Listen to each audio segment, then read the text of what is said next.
From the worst defensive team in the league to the best offensive player.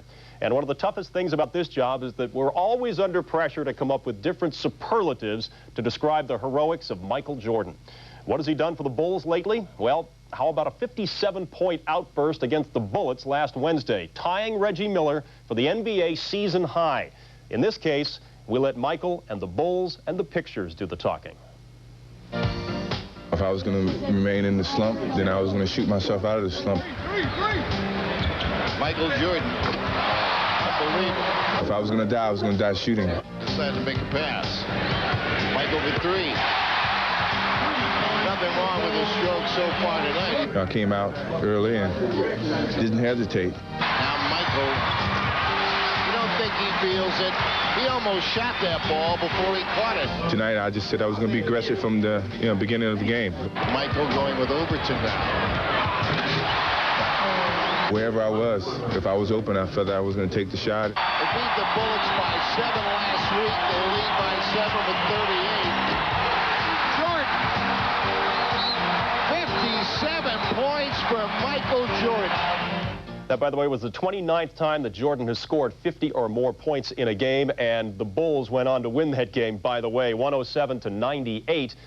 Jordan needs just 200 more points to get 20,000 for his career. Lost in the glare of Michael's night, speaking of the number 200, was the fact that that was Coach Phil Jackson's 200th victory in this, just his 4th season as the Bulls head coach. Jackson reached the 200 victory plateau faster than any other coach in NBA history.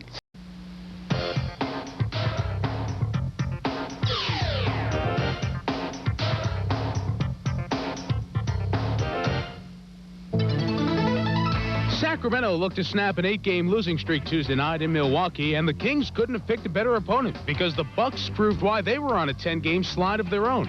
Sacramento needed overtime but pulled out a 102-99 win that put the Kings back in the win column.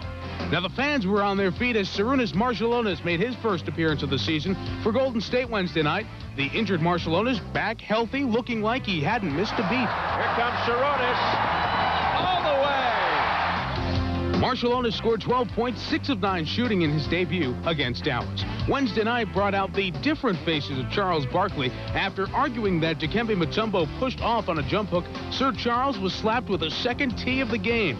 No more smiles. Thumbed out of the game, Barkley was outraged with the officiating, and to no one's surprise, he didn't keep it to himself. I didn't say anything to get tossed for, but they did. All that stuff is irrelevant since we won the game.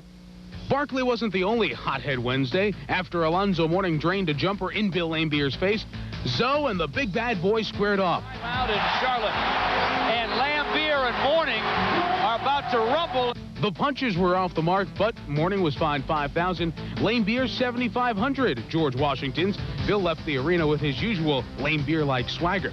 No love lost between the Bulls and Knicks, not even on Christmas. The Knicks smothered Chicago in the first half, New York jumping out to a 10-point 49-39 halftime lead. But the Bulls would not let down the holiday crowd. Michael Jordan exploding for 41 points, looking inward for motivation. The Bulls' defense proved to be their best offense. Pippen off the steal. Here's Jordan. Chicago held New York to 28 points in the second half, winning 89-77. Those guys say that we don't respect them, and I don't think that's true. But they better respect us, too. The Knicks were playing desperation defense against Milwaukee Saturday night. Todd Day remained patient, continuing to drain three-pointers. The game went to overtime where the scoring was pretty easy to follow. Anthony Aben hit a baseline jumper. John Starks hit from the top of the key. Todd Day hit 2 free throws. That's it. End of scoring. End of story. The Bucks outscore the Knicks 4-2 in overtime, and Milwaukee snaps their 11-game slide. The Nuggets were trying to avoid an 11-game losing streak of their own Sunday night against the Suns, but the ball just doesn't seem to bounce in Denver's direction anymore. And the Nuggets tie a team record with their 11th consecutive defeat. We take you back to Monday night, December 21st. The Bulls hosting the Heat. The Bulls almost getting toasted by the Heat. Michael held to 3 points in the first 3 quarters, but then he caught fire. The Heat led by as many as 15, but Michael led them back, scoring from everywhere on the court. The Bulls winning at 86-82. Wednesday night in Miami, it's the rematch. The Bulls try to go 16-0 lifetime against the Heat. Saturday, the Worm and the Shaq square off. And Sunday, the Spurs try to eclipse the Suns. The first time they've met since the Suns vanquished them in 3 straight in the first round of the playoffs last spring. Edwards and then hits the jumper anyway. Michael goes around Ronnie Cycli here, and the Bulls had a 7-point lead in a hurry. But Baby Jordan, that's what he liked to be called in college. Harold Miner for the Heat. Look at him go between the legs and lays it in off the cushion. Miner working on Jordan here. A little showtime before hitting the jumper. He had 10. Miami led by 4 at halftime. But then Jordan slaps it away.